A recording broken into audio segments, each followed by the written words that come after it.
Another Canadian Wilderness video. Hopefully I get in frame here. I don't know. I want to be able, you guys to be able to see the cutting. I'm going to be doing a review on this Huntshield EDC folder.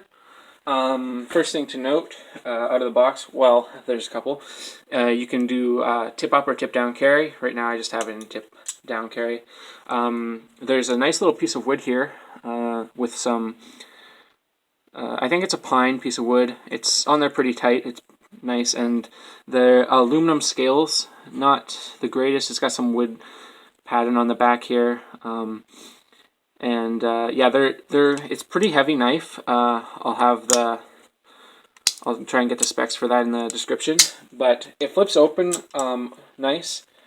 Let's see if and closes pretty good too.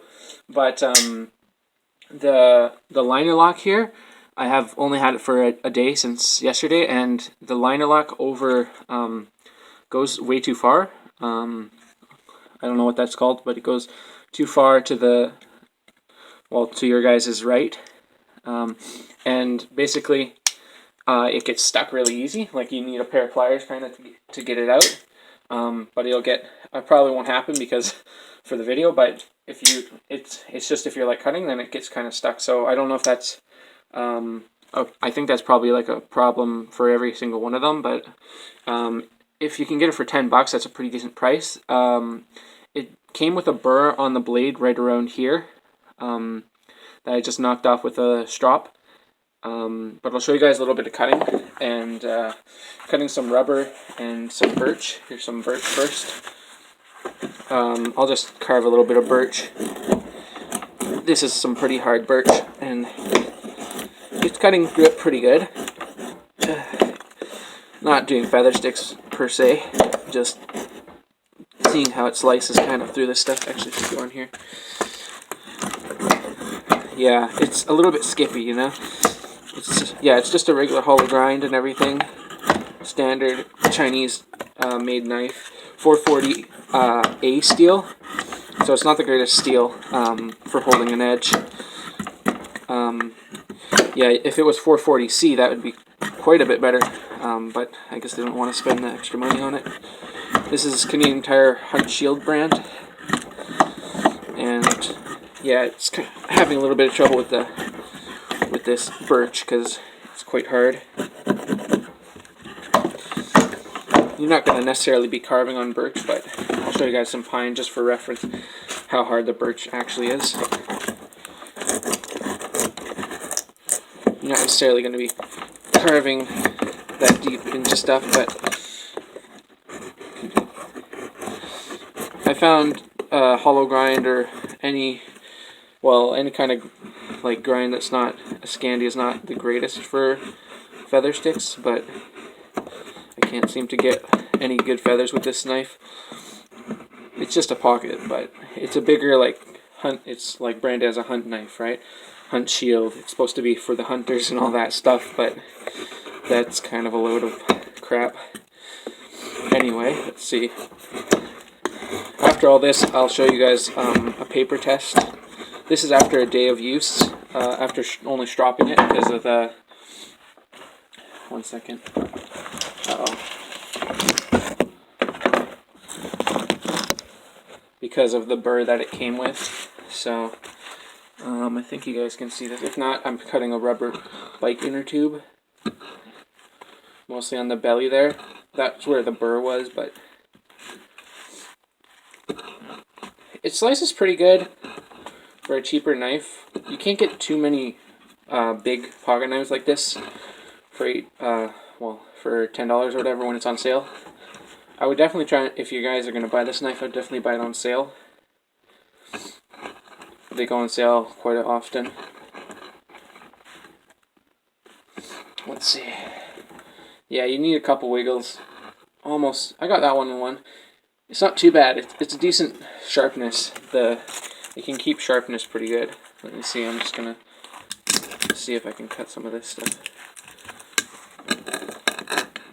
This is just pine, so I just cut it, I guess.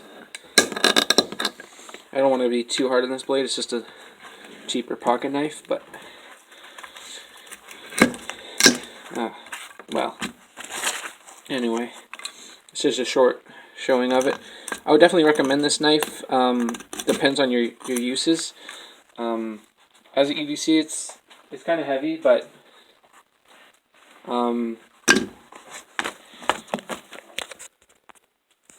okay. Anyway, yeah. So if you guys are buying it for an EDC, I don't know if I'd recommend it because it's quite heavy. And actually, this liner lock thing would get very, very annoying. In the bush, it would probably get quite annoying as well, because if you don't have a pair of pliers on you, then you wouldn't be able to get this off, right? It just got locked. So, oh crap. So after that use, after only cutting a little bit of rubber and some feather, oh, it came off. Okay, so it gets jammed though, but it's quite annoying if it gets jammed. I thought I was gonna have to use some pliers, but anyway, yeah. So that lock getting jammed is pretty annoying for anything really, I would probably suggest getting the Buck Mini Iceman instead of this one, as it's a little bit smaller. I'll have a review up on that one soon. But the Buck Mini Iceman, I think it's like $15 when it goes on sale. So I would buy that one instead. This one has a nice opening, but it doesn't have any stud here, just like the Iceman. So I would probably go with the Iceman over this one. It has better steel, 420 high carbon. If you do want a little bit of a bigger knife that looks, if you are looking for this exact look, I guess you would go with this. It's definitely a good knife to practice sharpening on and everything, as a bit softer steel. I'll try and see if I can show you guys. This is it's still fairly sharp. Not exactly in the place where I was cutting the rubber though. It can get through it, but it's not too bad. If there's a little bit of a burr there, which I think there is, then that could be cutting the paper, which would make it look like it's sharp, right? See, it doesn't go all the way. A little bit duller there, a little bit duller up there. So the edge retention is not amazing. I haven't used it that much, and it's already starting to, I don't think you guys will be able to see that, but it's starting to kind of chip, and I don't know, where that burr was. I'm gonna need to touch that up somehow. Yeah, I'll probably just have to sharpen this. See I don't know if you guys heard that, but it got sticky again. No, I can't. But yeah, it gets, after you use it just a tiny bit, then it gets I'm trying to show you guys. Well, it worked that time, but anyway, that's my little review of the Huntshield EDC folder. I probably wouldn't recommend this. Well, yeah, I'd recommend this knife depending on your uses, but the pocket clip thing, not the pocket clip, the liner lock is quite annoying. So anyway, that's all for today's video. I'll see you guys in the next one.